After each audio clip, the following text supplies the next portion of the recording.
Travers served several years on missions in the Arctic and Alaska on Coast Guard icebreakers before returning to the Coast Guard Academy as a marine science instructor. So we're thrilled to have him here today. Thank you so much. And I also extend my thank yous as well for coming and for welcoming me here to the museum. This is my first time here in Hull, so I haven't seen much yet, but what I have seen has been amazing. This building and just driving through the town, it's been very nice. So thank you so much for the welcome. As was mentioned, I am here to talk about sea ice and ice breaking. These are two subjects that are very near and dear to my heart. You'll see why when I explain how I got into Coast Guard ice breaking in the first place. But I'd like to talk a little bit about the icebreakers that we have here in the United States, specifically the Coast Guard managed icebreakers, as well as a brief look at some of the global nations that also have icebreaking fleets of their own. Look at how icebreaking works itself, which is something that you may not think is super complex, but breaking ice is a lot more than just running your ship, at lightning speed into a huge piece of ice. There's a little bit more finagling that needs to happen before you meet the ice with your ship. So we'll talk about that a little bit. And then also a little bit of a look into sea ice itself. Sea ice is a fascinating subject matter. It has lots of different names. There are lots of different types of sea ice as well. So it's not just the ocean freezes and that's the end of it. There's a lot that can be used to describe the different kinds of sea ice as well. And then I just have a few little stories at the end, some of the things I ran into during my time in the Arctic, which is also a very unusual, interesting place. So you never know what's going to happen when you're up there on an icebreaker deployment. So that'll be where we're headed. Okay, so from cadet to icebreaker sailor. As Vicki mentioned, I currently teach at the U.S. Coast Guard Academy in New London, Connecticut. I had that very nice drive up this morning. And I teach marine science classes. I was a marine science student when I was there at the academy as well. So I teach students about physical oceanography, how waves work, currents in the ocean, the global ocean circulation. These are all things we cover in the classes that I teach. But these are also classes that I took as a student way back in the day, or maybe not so way back in the day. So as I have up here, I'm originally from Maryland, so I'm from the East Coast. This is where I was born and raised. I graduated in 2006, so I have now been out of the academy in the fleet for about 7 years, coming up on my 8th year next summer, next May timeframe. My degree, environmental science and marine science, and my first unit. This is the pinnacle of every cadet's career. Where are you going to be going first? And I was able to go to this beautiful icebreaker right here, the Coast Guard cutter Healy out of Seattle, Washington, first duty station. I had never even been out on the West Coast, and I found myself moving to Seattle right after graduation. So wasn't quite sure what that would be like, but I quickly fell in love with both Seattle and with the Coast Guard mission of icebreaking. So I'll be talking about that quite a bit, of course.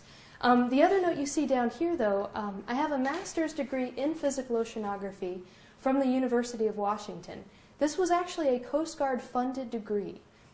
So the way my career has worked, I graduated in 2006, 2 years on the icebreaker, the Healy. Then I did 2 more years on a patrol boat based in Alaska. My parents keep asking me, you do realize the Coast Guard has cutters in Florida, in Hawaii, in California. Have you ever thought of one of those warmer places? And I'm like, well, I like sea ice. I like the cooler weather. So I haven't made it further south than about New London yet. So we'll see if that ever happens. But I was able to study physical oceanography and study sea ice as well, which was part of the reason I was looking at the University of Washington.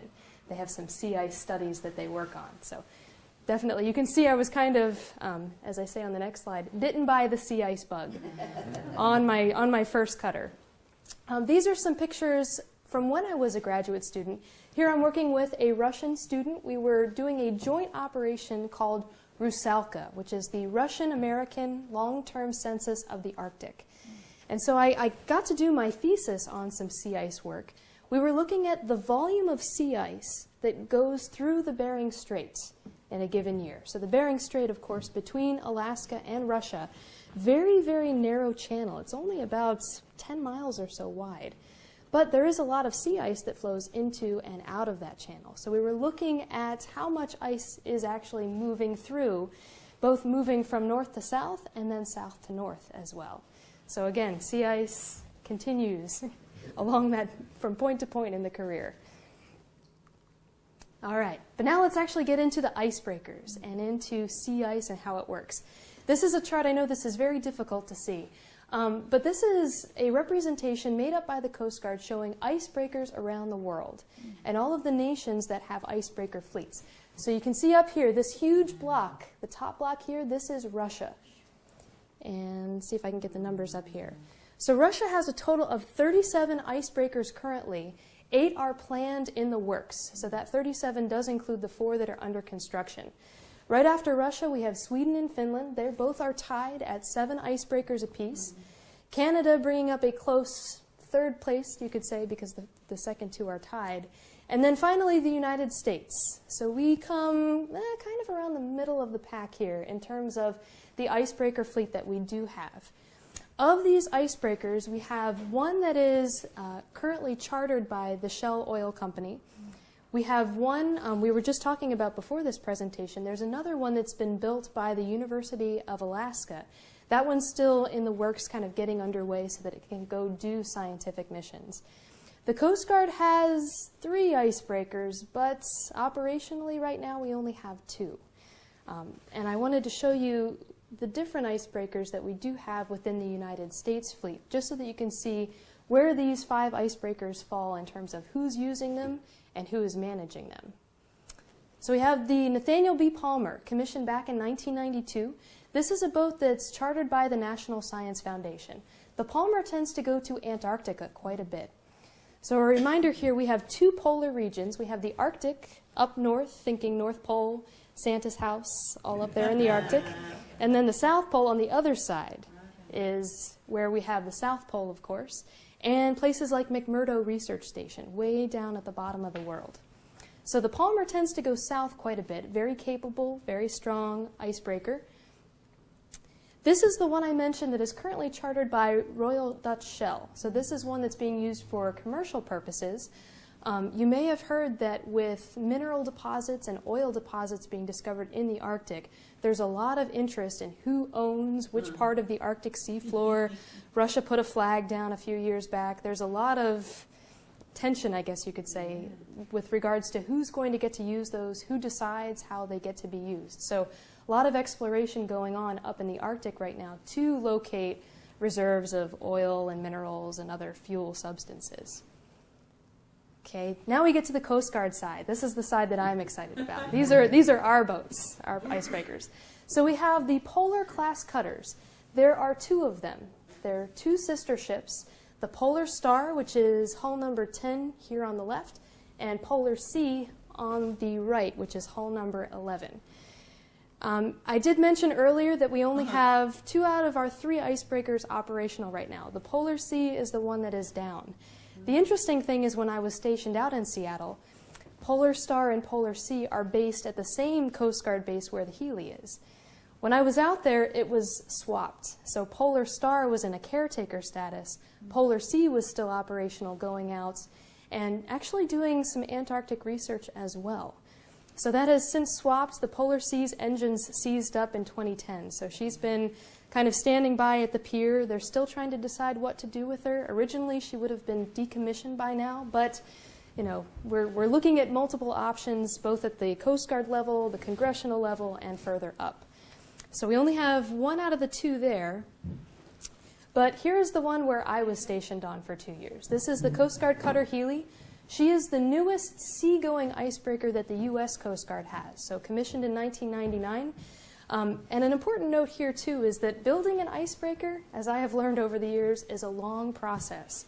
It takes probably 10 to 15 years from the design stage until you actually have a ship that you can take out and do science work with. So there is funding currently set aside by Congress for us to research designing a new icebreaker, but the bad thing is we don't expect to have one until probably 2020, 2025, much later on down the road. So this is something that's currently in work by the Coast Guard. But while we have our 2 icebreakers, we like to make as much use of them as we can. And we do use them quite a bit.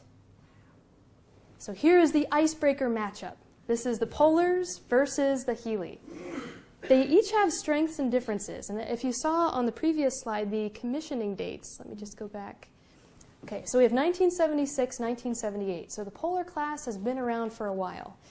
And that could have something to do with why CE's engines no longer work. But despite being around for a while, they're still a very capable platform to use in icebreaking. So you can kind of see the statistics here. The Polar class, 399 feet. Healy at 420 feet is the largest cutter in the entire Coast Guard. There is only one of her. There is a new class of high-endurance cutters that go out for long patrols for several months, doing drug interdictions and migrant ops and those kinds of things. That new class of cutter is 418 feet long. So Healy still has that class beat by 2 feet, and that's it. So it's a very close tie that we almost reached there.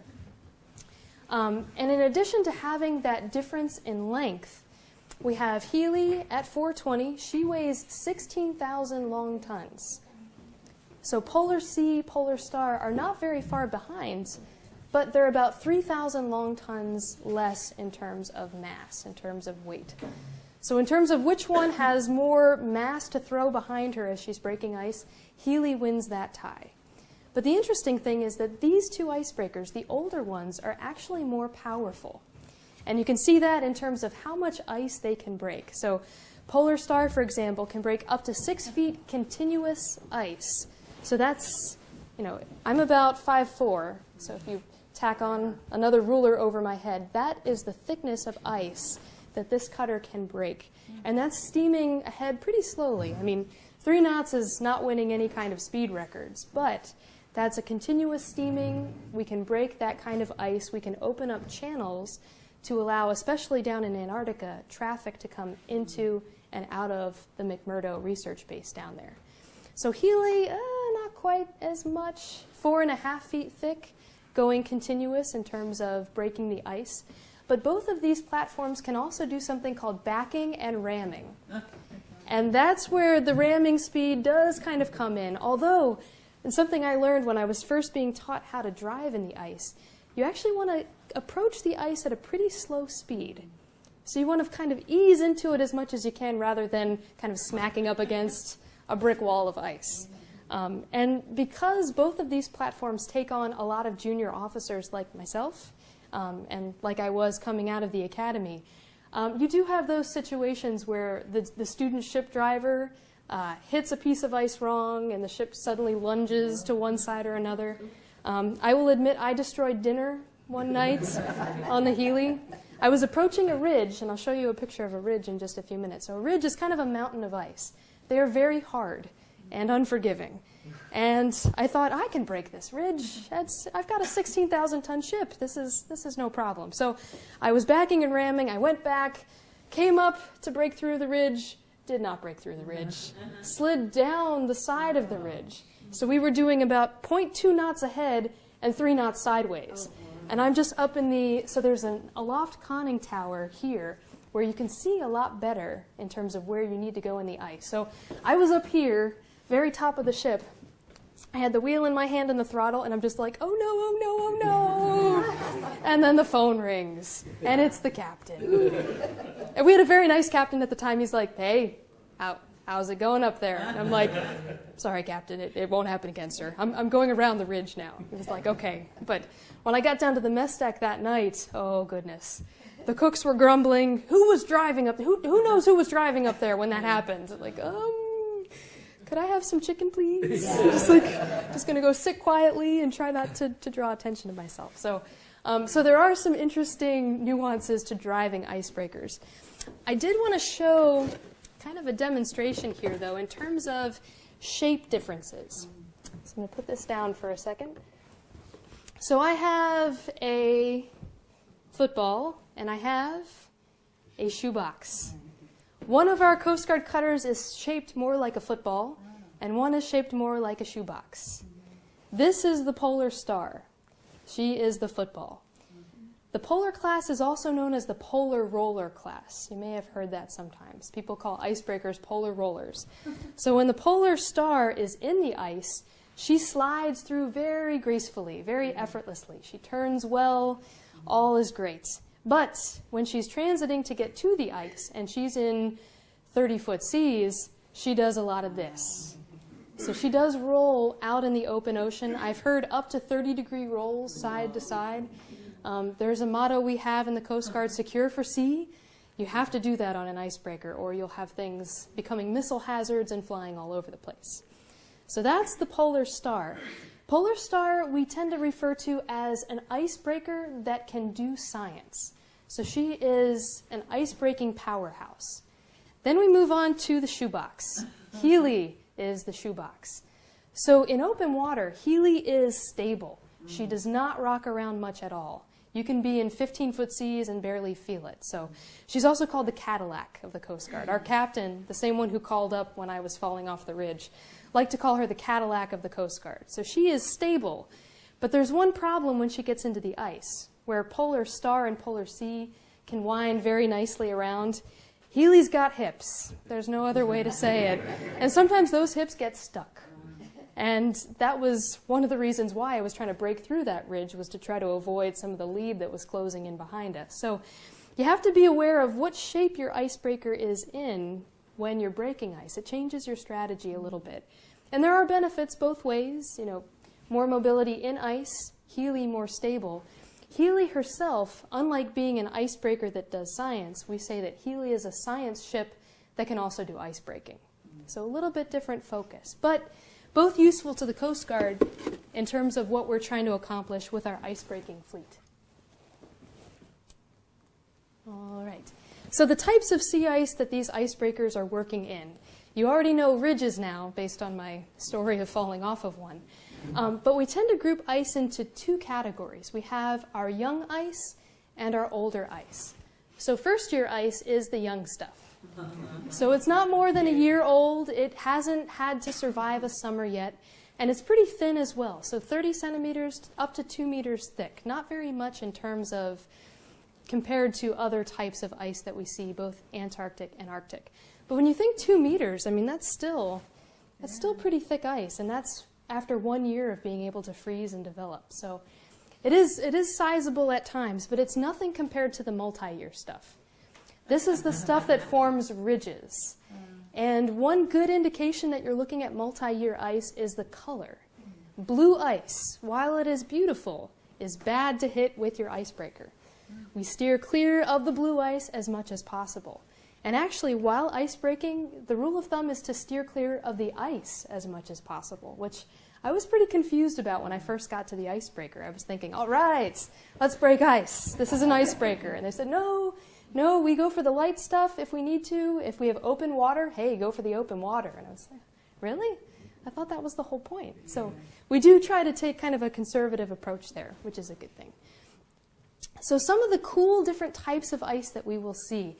And this is specifically the young ice. So we have frazzle ice, and I know some of the folks may not be able to see the pictures too well, but frazzle ice is when you have tiny little plates of ice suspended in a water. It's almost like a slushy.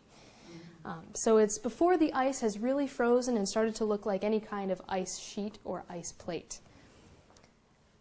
When you have that frazzle ice getting a little bit more developed, it's been around a little while longer, we call it grease ice. And the surface of the water, when it's covered with grease ice, actually does look like you've put cooking oil or another similar substance on the surface. So it is a pretty good name for what the ice appears to be doing there. And here are a couple other kinds. So sugar, another, I said there are some interesting names of ice.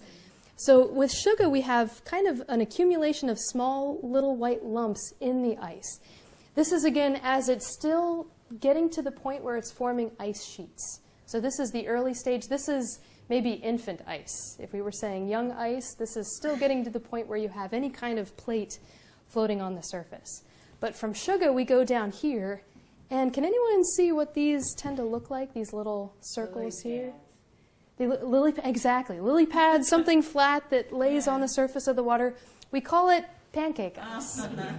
So again, food names for ice. We come up with all kinds of creative terms. So pancake ice, and it really does look like this as you're watching the ice form. Again, young ice here. And these smaller pancakes start to collide with one another. As they collide, that's when you start to get more of the sheet forming. So eventually you end up with some larger ice flows. They may be thick, they may be thin. In the case of the first-year ice, they'll take a little while to get thicker. But by the time we have the multi-year ice, it's been around for 1 summer, maybe 2 summers.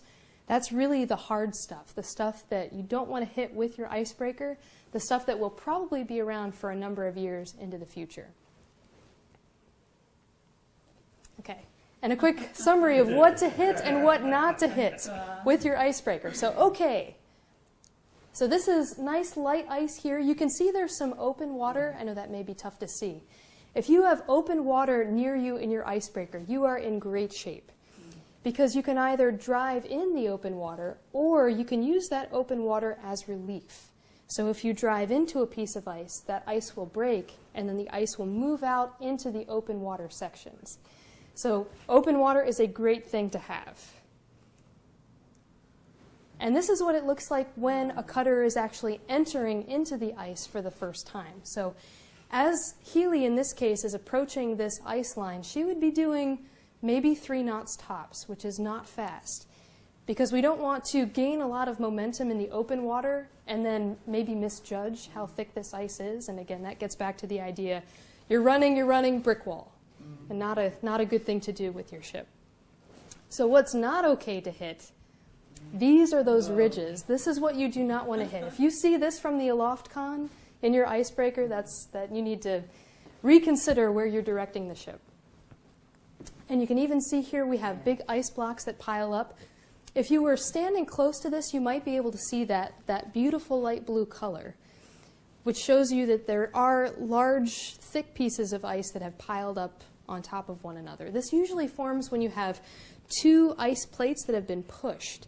And then when they collide, the ridge is what you get as a result of that. So again, a thing to avoid as much as you can with ice breaking. All right, here are those 10 rules I mentioned. So these are, and it looks like they may have gotten cut off. So this is the 8 rules that fit on my slide. But rules of ice breaking, things that as a ship driver on Healy or on the Polar Star, we had to be very aware of. And our CO, our commanding officer, always used to say that rule number 3 was the most important rule in his book, and that is be patient. With ice breaking, it's very possible that to get from point A to point B, they say that the closest distance between 2 points is a straight line, right? Not an ice breaking, actually, which is, again, something a little bit out of the ordinary. It may actually be faster and safer for you to go this way, and then, oh, there's point B. So it may not be the linear direction, one point to another. Let's see. Do not continue to back and ram hitting the same spots. Also gets back to the ridge idea. If you're not getting through, there's a point where no amount of backing and ramming is going to allow you to break through. So it's time to go around if you've just been hitting it maybe 2-3 times tops, then it's time to find a different route around the obstruction that you have. And I think a lot of these we've already talked about, impacting at slow speeds, having that pretty controlled, and of course, always keeping power in reserve. I have a story about that too. With Healy, she has a diesel generator plant, which works great most of the time. She also has a set of cycloconverters that are used to kind of reduce the power down so that it's in a usable format for the icebreaker itself. The cycloconverters sometimes trip offline though. So we did have many cases in the ice when we'd be braking, a cycloconverter trips off, and it sounds like a Star Trek instrument too, but we would have some kind of propulsion item trip offline, and then we'd have to spend some time to have that brought back up. But the keeping the power in reserve, there was a night where I was braking some pretty heavy ice, and there was an old crusty Master Chief on watch for the engineering team, and he was sitting down in the control center, and he could tell I was having some trouble. He can see the engine RPMs ramping up, and he's like, yep, what's the junior officer up there up to? So he called up at one point and it was like, hey, do you want that extra engine? I can give it to you. And I'm like, no, I'm okay, Master Chief. I can do this. I didn't want to let the Master Chief win. So I keep plugging away at it. And then I was actually teaching another junior officer at the same time how to break ice, and we got stuck. And then there was me making a phone call down to the Master Chief. Master Chief, this is, at the time, Ensign Travers. Could we get that other engine online? And he's like, yep, no problem, ma'am. But he was very nice about it. But it was good that we had that extra engine, though, to put towards the ice breaking. If I had been going on 3 engines already, 4 engines already, I wouldn't have had a spare to put behind us when I thought we were getting stuck. So we would try to use as little engine as you need to do the ice breaking that you're trying to actually get through. What happened when you do get stuck? That is a good question. We have a term for that as well. We call it being beset. You get beset in the ice, and that's the fear of all icebreaker sailors, is actually getting stuck. My first summer on Healy, we were stuck for about 3 days, but we weren't totally stuck. We got into some heavy ice. We realized we were burning more fuel than was good for us to be burning, so we just decided to sit and wait for the ice to hopefully lighten up a little bit. But when you are beset, your goal is to keep the screws, the propellers behind you, as clear as you can. Because once those ice up, I mean, you're pretty much really stuck at that point. And one of the other rules of ice breaking, we have to be very careful about the propellers, because if you back your ship hard into a piece of ice and you damage a propeller, if you drop a blade or 2 blades, if you bend something, I mean, that can affect your ability to actually get home from whatever mission you're doing. There is, and there's actually a Coast Guard, we have our ribbons here. There's a ribbon for Arctic service, and there's a little device that you would get if your cutter, your icebreaker, got stuck, and you had to spend the wintered over somewhere in the Arctic or the Antarctic. So I don't know how often that happened. I know it has not happened any time recently. Healy has never been beset. The Polars may have been way back in the day, but not any time recently. But at some point, though, you would get a special little insignia. I think it may have been an hourglass, which is kind of ironic, you know. Or maybe it was a little like Antarctica map. It may have been something like that. But there was a device for, hey, we recognize you had to spend the winter on your icebreaker. But that's also part of the reason why the icebreakers are large. They have to take enough fuel, enough food, enough provisions to last for a winter over, if the need did arise. So Healy leaves Seattle with tons and tons of food. I mean, the salad fixings go pretty quickly, as you can probably imagine, until you can pull back into port. But, I mean, the canned goods, the preserved stuff, there's enough food to feed the crew for an extended period of time. Mm-hmm. Have you ever had somebody have to get rescued off of it? Let me see. When I was on board, we didn't have to, we would say medevac any crew members. Right. I know that they have in the past, and even in some recent years. Both the Polar class and the Healy carry helicopters of some kind on board. So they have a hangar and a flight deck. So we do have capabilities to fly people and supplies on and off. And part of that's also used so that we can do overflights of the ice close by. So if we feel we're getting stuck, we can launch a helicopter and look for, oh, hey, there's a lead right there. We didn't even see it. Let's go that way instead of continuing to bang our head against the wall trying to get through this tough piece of ice. Okay, so it's important capability. Mm-hmm. You've talked about how at times you'll have like 30-degree like sideways because of waves and stuff. How would the helicopter stay secure on the ship? We have, and that's a good question, both on the flight deck and in the hangar we have what we call tie downs. So they're actually pieces of hardware that are embedded into the deck. And there are straps that go all over these helicopters to make sure that they stay put. So there are straps that go on the blades, straps that go on the landing gear of the helicopter itself. So we will strap them down as best as possible. And I know, though, with the Polar class, they would have someone going back just to check and make sure if going through those kinds of roles. Just to do watches and rounds and say, okay, the helicopter still looks good. Let's tighten things down if we need to, but we'll keep checking as long as that wave status stays put. So, good questions. Also a note on the helicopter side. When I was on board Healy, she carried helicopters, but not Coast Guard helicopters. So that is something that's changed within recent years, depending on if an icebreaker is being contracted through the National Science Foundation or if the Coast Guard is kind of running those operations a bit more completely. So we just had 2 helicopters from Homer, Alaska. We had 2 pilots who came underway with us, great guys. One was a Vietnam-era pilot. He would go out in anything. We'd be like, "Sir, are you sure you want to go?" He's like, "It's all right." So it's like, I can see just fine. So, but it is an important part of the icebreaker mission, having those helicopters there. Okay, and just some miscellaneous stories from the Arctic. The first, Mirages. I didn't know this going up into the Arctic. You get some very interesting visual effects because you're so far north. And because you have changes in density between the air aloft, the air at the surface. But on a personal side, I was standing a mid-watch one evening. The mid-watch is the midnight to 0400 watch. So it's kind of the dead of the night watch. The nice thing, though, is that when you're in the Arctic in the summer, the sun doesn't set. So your mid-watch looks like it could be 5 in the morning, it could be 2 in the afternoon, it could be 7 at night. So it does make it easier to get up for, I will say that. But I was on watch with another chief. We were up in that aloft conning tower, high above the cutter. We looked out in the distance, and I saw a palm tree. Oh, wow. A palm tree made of ice. And I was like, "Hey, chief, do you see that palm tree over there?" And he's like, "Yes, ma'am, I do. It looks like a palm tree. Let's call and report it down to the bridge where the other watchstanders were standing watch." So we called down. There was a second-class petty officer. We're like, "BM2, do you see the palm tree off off the bow?" He's like, "What are you talking about? Like, is there air up there? Is there something air leak of some kind?" But he couldn't see the same shape of the feature from 30 feet below that we could see from higher up. So it was an interesting thing to have. I think it had something to do with the ice we saw off in the distance and that refraction of the atmosphere. But it made for kind of a funny watch between the driver up top and the folks standing the watch a little bit farther down.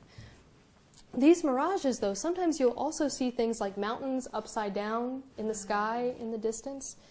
There's not a lot of land in the Arctic, so that's generally while you're still in the Bering Sea or heading up through the strait. But again, some very interesting features that you run into that you wouldn't expect to see.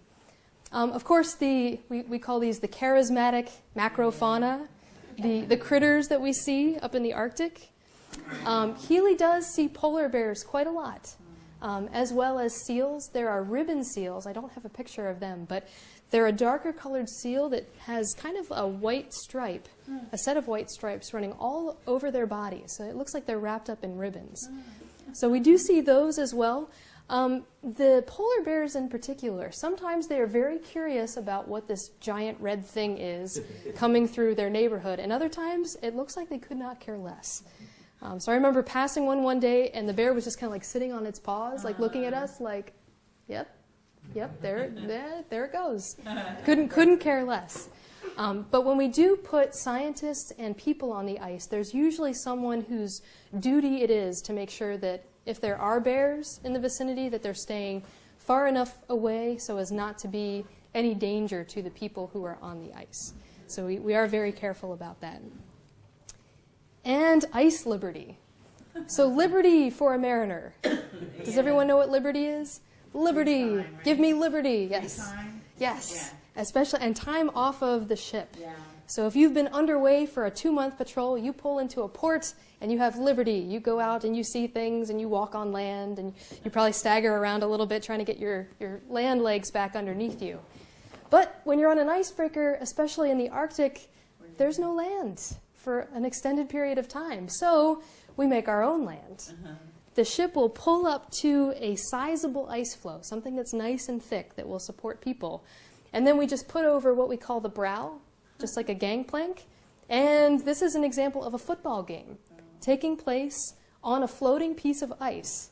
So this is probably at least 6 to 8 feet thick, I would say.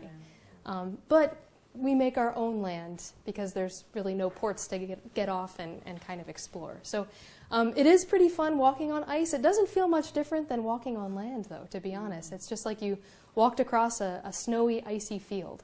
But you do have that knowledge in your head like, hey, there's an ocean underneath me right now. I'm playing football in the ocean. That's great. So it must not be that cold. Well, and that's also a good point.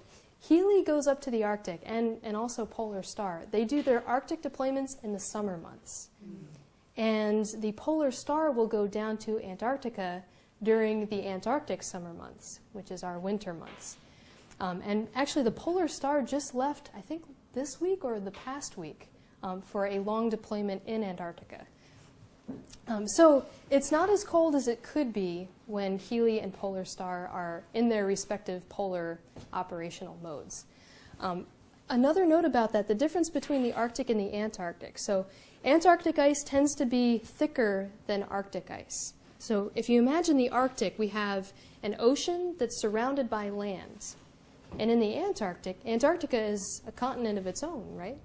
So we have the continent that's then surrounded by an ocean itself. So kind of the reverse from top to bottom. And the ice in Antarctica tends to have more big icebergs. We tend to have pieces of ice attached to the continent that then kind of fall off and float away. And back when Healy was first commissioned, so 1999, 2000, 2001, they took her down there to Antarctica once. They got her down there, and we're thinking, we love our new ship. She does a lot of science stuff, but she doesn't do very well in the Antarctic ice.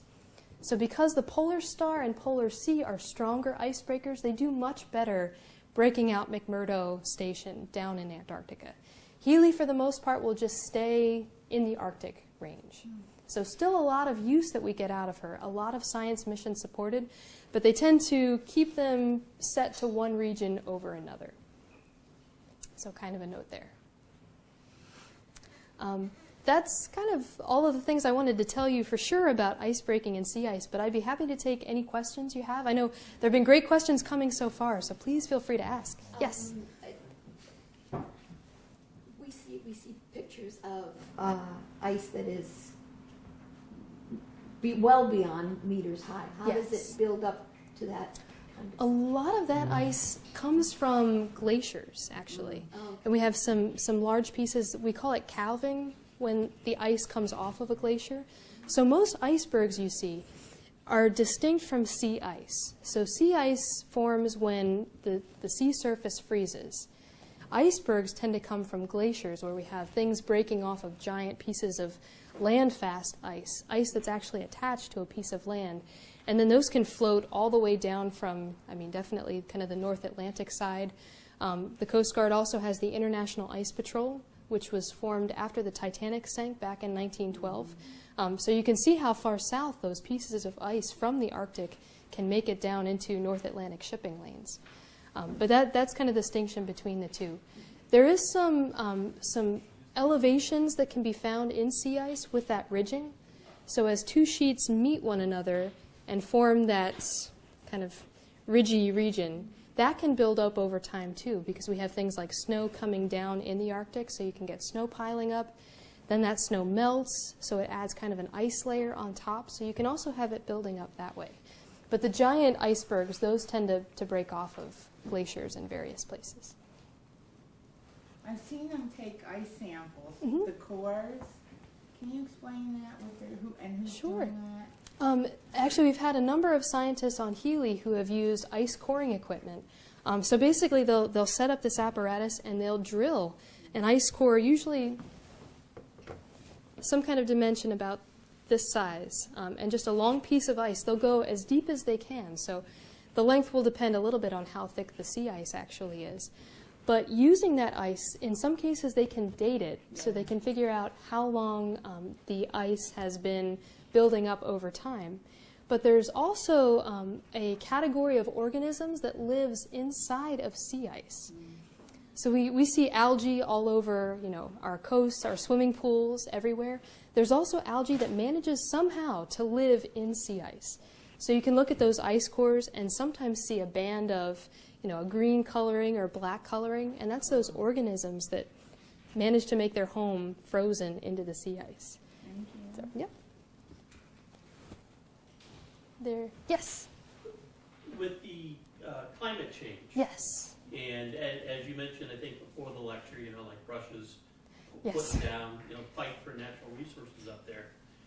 Is the ice changing as part of that as well?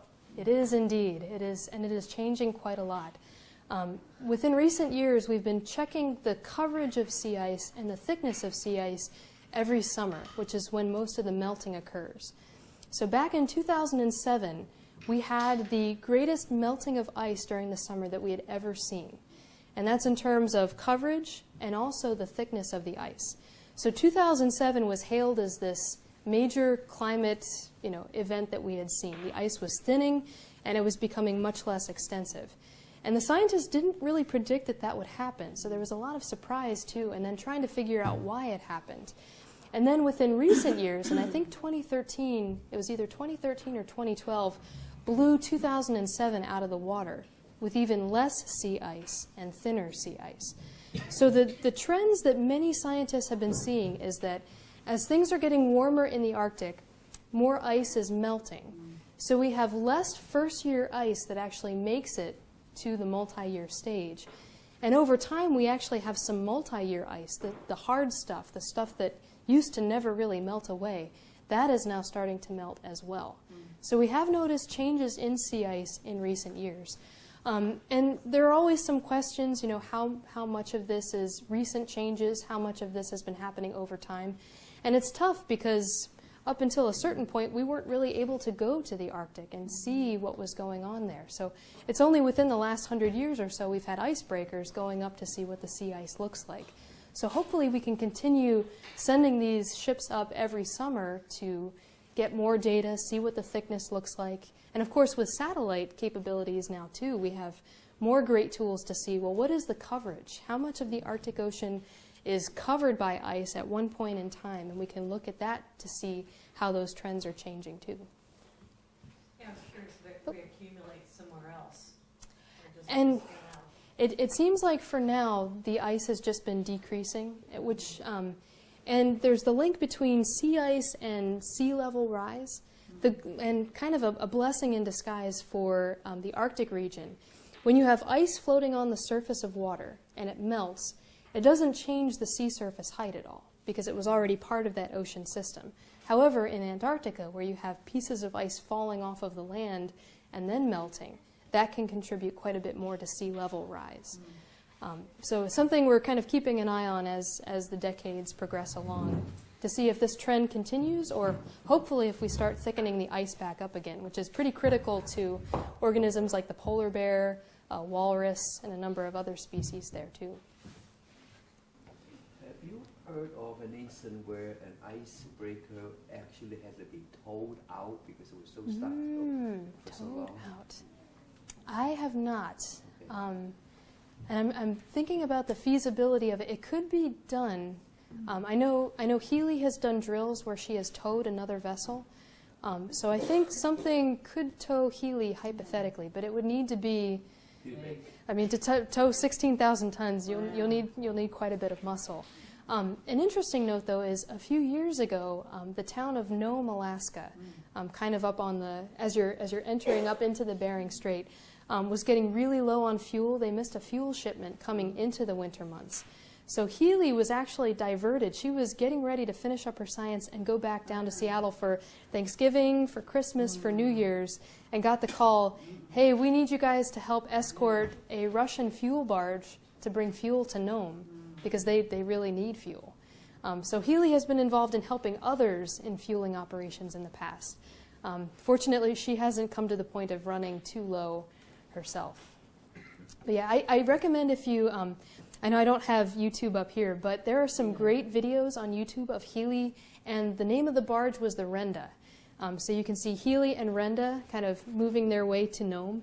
And sometimes the videos are in kind of a fast format, so it's sped up, and it's really funny to watch because you'll see like the two ships are going along, Renda gets stuck, and then Healy starts doing like this to break her out. But it's fun to watch, in fast forward because, I mean, that was taking hours and hours to break. But just to watch the two boats going along, got stuck, okay, now we can go, got stuck.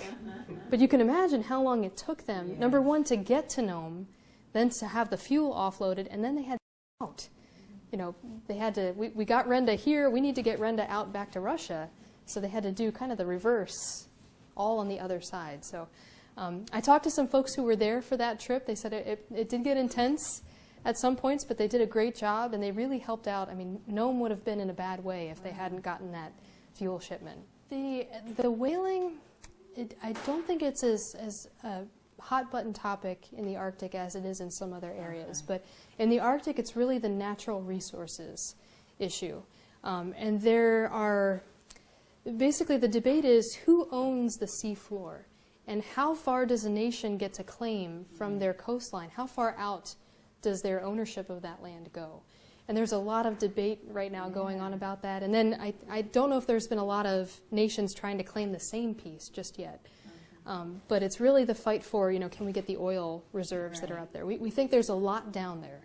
And, who's going to get it? And also the issue, especially in light of the Deepwater Horizon disaster in the Gulf a few years back, is, how are we going to do this safely? We don't want it just to be a free-for-all up there because this is a very sensitive environment. We have endangered species in the area. We don't want to destroy the Arctic, but there's this very strong interest in how can we utilize what's there.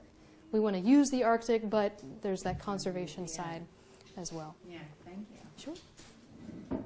Thank you so much. No, absolutely. Thank you. Great audience.